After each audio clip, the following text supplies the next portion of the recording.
check this out. Miss Lana and I just did a video. It was, we call it Express Your Heart. And it was about art. And it was about Leonardo da Vinci. And it was about his art. And like, it was all about religion and about Virgin this, Virgin Mary this, Jesus this, and like a lamb that. And it got me thinking about religion, y'all. It's like, nobody ever forced religion, you know, down my throat. I never read the Bible or anything. When I would go to my grandmother's in Fountain Hills, she gave me a rosary, and I would know like, Our Father heart in heaven, hallowed be thy name. But I never really studied it, and I never read it. And, you know, since I can remember like 4, I would always pray to, you know, the person called God or a higher power, and I would say the same prayer and just add to it, you know, as my day presents. I'd be like, you know, I would say, God, what would I say? Every night I say, you know, every single night I say, God, you know, please, you know, give Jordan good health and happiness. You know, I hope my dad is happy and healthy. I hope my mom is happy. I hope she had a good day. I hope my sister is happy. I hope Lana's happy. You know, just my limited circle, my small circle, I say it. And then like if something happened to me that day, you know, I would try to talk it out, but I would say God. And I've been doing that my whole life. And I'm glad religion was never like forced upon me. So I was never like forced this story, or maybe it's a reality, maybe it's true. I was never forced. I was never a believer of someone else's story. I've had 2 experiences that I haven't talked about yet, that I will talk about when I get to Kauai. People can call them out-of-body experiences. People can call them like a higher power experience. I've had 2 amazing experiences. And let me turn around right here. Actually, I'm gonna go this way. And so anyways, I'm glad that it was never pushed on me. I'm glad that I never had to go to church. I went to church, you know, in the summer, you know, a Catholic church, where you'd have to get on your knees, get back up, and they'd give you like some bread and wine, these little crispy breads and stuff. You know, that was cool. But like, I was never forced to read the Bible. I went to Bible study maybe like 10 times every Wednesday when I was like in 8th grade or whatever. But I was never forced, and no one ever told me this is what you have to do. So, you know, I've never explored. I've never played with the thought of religion and read the book and done all this, you know. I've watched The Passion of Christ with like Mel Gibson and stuff like that. But I've never taken it in. I've never really let it affect me in a negative or positive way.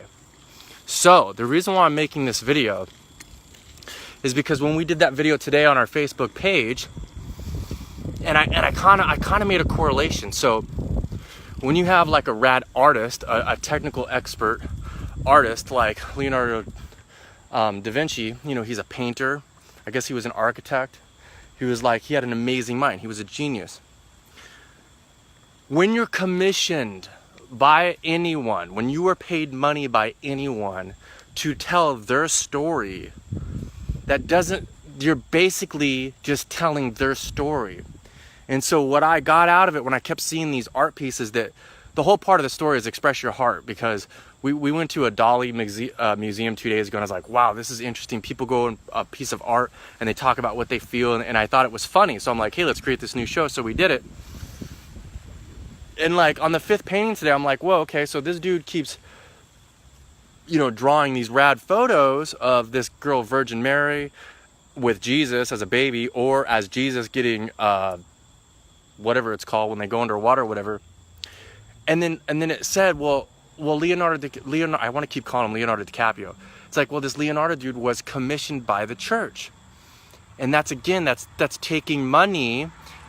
And if you think about religion, y'all, from history, and even now, from what I've seen, I could be wrong, this is my interpretation, is they used to rule with iron and fist. Religion used to be the number one on the food on the chain.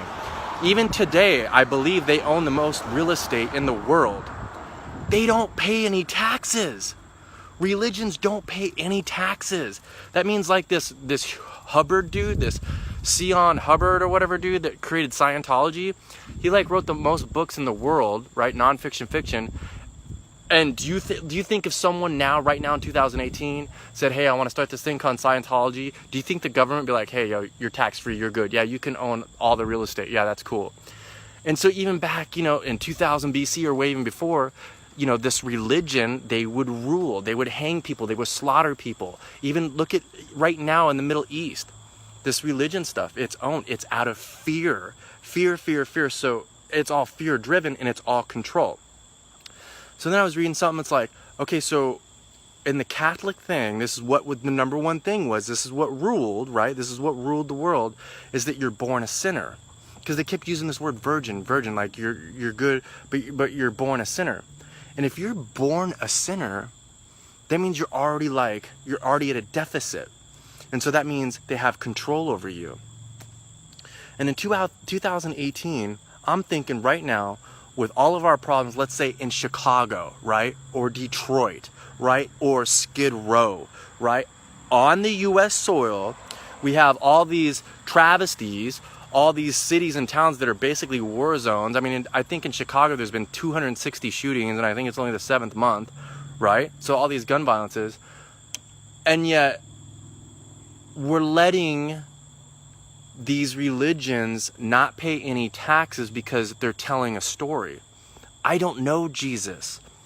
I've been praying, I've been saying the word God, except for those 2 stories that I will share when I get to Kauai, but I've never seen, maybe he rose on Easter or whatever that is, I don't know. But why is it that in 2018, not only do we have Republican, Democrat, right? So we have these 2 things, we have all these senators and we have all of these congressmen, all of this politics, because it used to be horse and buggy, right? You couldn't send an email, you couldn't send a fax machine. So you needed all these people, to, rule government.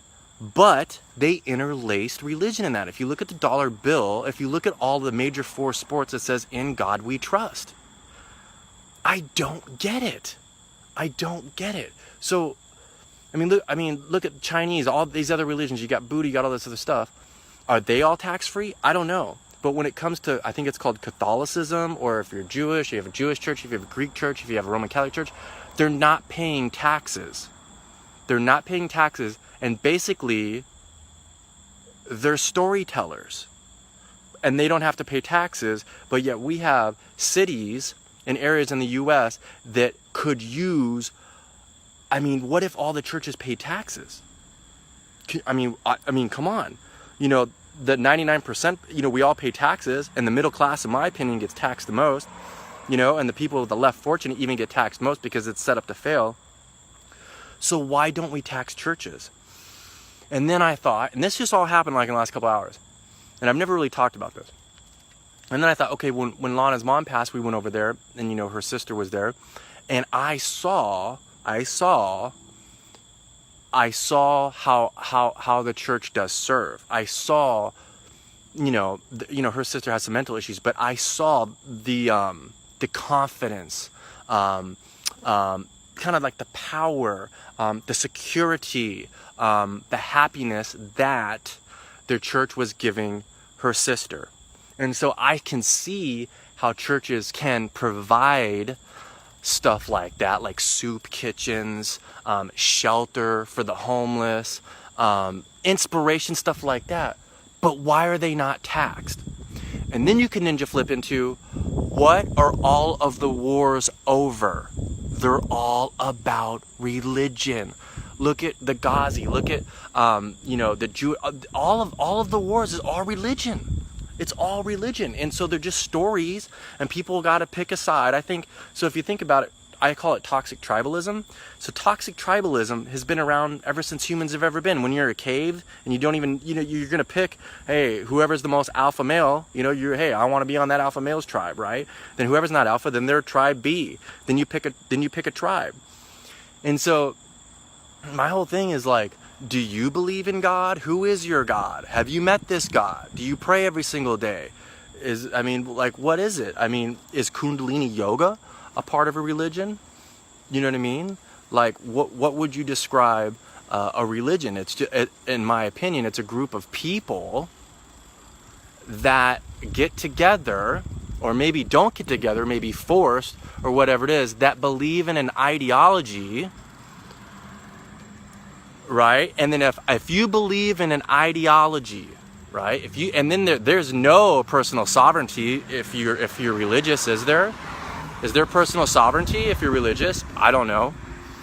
But if you believe in an ideology, that means everybody else's ideology is wrong, especially if you're born a sinner. So in this comment section below, I want to learn what other people's opinion about this is. And more importantly, I want to know if you think religion should or should not pay taxes, because I am confused about that big time. Did you know Major League Baseball doesn't have to pay taxes? They don't pay taxes at all. When you stand up and say the Pledge of Allegiance, you know, there's God in government. Do you think there should be God and religion in government in 2018? Do you even think there should be one man, you know, even though he might be a puppet, no matter who he is, to be a president? Why don't we have like 40 rad ninjas, right? The most brilliant minds, the most beautiful, intellectual, educated, non-educated, rad ninja, autistic people that have more of a say. And everybody should pay taxes, or better yet, nobody pay taxes, right? What is this country, 220 years old? So people were tired in Britain, right? People were tired in England. I don't like this royalty stuff. I don't like all this stuff. Hey, let's go over to this other North America and create our own thing and create the Declaration of Independence and create our own country. Well, you know what? In 2018, there's got to be some land where, you know, with what's going on right now with all this tribal toxicity and toxic tribalism, especially when you get on mainstream media, they want you to fight. Who's to say right now that, you know, a couple hundred, a couple thousand, a couple million human beings, well, hey, we're going to go to this patch of land and we're going to create our own nation. So who's going to say no to that? The other countries, and the other countries are interlaced with religion. So not only are all humans controlled by government, but they're also controlled by religion, even if they don't even believe, even if they don't want to believe. They want personal sovereignty. You know what I'm saying? It's so trippy when you think about it. It's not my reality. I don't get it. I don't get it at all. I don't get it. And I'm glad I don't get it. I'm glad I don't understand it. But I like to learn by other personal experiences. I don't like to read something. If I'm going to read something, I would like to read it without hearing everybody else's opinion, right? I'm not going to read the Bible, but I want to hear somebody else's story or why they believe. And most of the time, it's because what they were told or what they were taught. And yes, our parents are mentors, our grandparents are mentors. So if you're Jewish, you were raised Jewish, you're going to be Jewish as soon as you come out of the womb. So that's all that you think is real. That is your reality. If you're Catholic, if you're Muslim, when your parents are like that, that's all that you think. So you're already born into tribal toxicity. You already have an ideology because you're taught. You're taught and you're taught and you're taught. And you know, sometimes you can't even marry. There's some religions that you're not even allowed to marry into another religion. We're all humans. And then you have all these borders. Why is it that if you live in San Diego, that people that are 10 miles from you in Tijuana or just the border, that they're less of a human, that they're different than an American? They're all our brothers and sisters. And so even these borders and walls, they make no sense in 2018. They don't. This computer that I'm on right now has so much information, and I don't really have all that many intellectual mentors and stuff like that. But when you start paying attention and you start saying, hey, I'm gonna make my own ideas, I'm gonna tell my own story that is not interlaced with everybody else's story. So I will walk around with my eyes wide open and tell my story. You can be influenced no matter what you do, but if you're forced to believe something and if you're born into it, well then how original is that idea? How original is that ideology? How original is your tribe? I don't get it. So this is probably going to be the last video that I make for 2 days, because I'm going to be in this comment section and I'm going to go back and forth, and I want to listen to every one of you, what your experiences is, religious or religious not. Should we pay taxes? Should we have borders? Is it time for humans to start a new government, or, you know what I mean? Or like a new nation, you know what I mean? And we should call it personal sovereignty. And everybody is treated equally. If you go get your blood done, 23andMe, 21andMe, all that stuff, we all come from Africa, y'all. We're all Africans. Our bloodline, we all come from Africa, right? In 2,000 years, this BC thing, do you know that is like a speck of grain on how long humans have been here? But if you talk to some people, a lot of people think the world started 2,000 years ago. I don't get it. I want to learn. Help me learn in the comment section, you all, because I have two stories of my own stories, experiences of my stories that I'm going to share when I get to Kauai. And I don't even know what to call it. You can call it another dimension. You can call it another layer. You can call it an out-of-body experience. You can call it spirituality. I don't know. I haven't been comfortable enough to tell those stories, but it's my story, and I didn't need a white man dressed like a wizard to tell me who I am not, and what I can and cannot do. Just saying.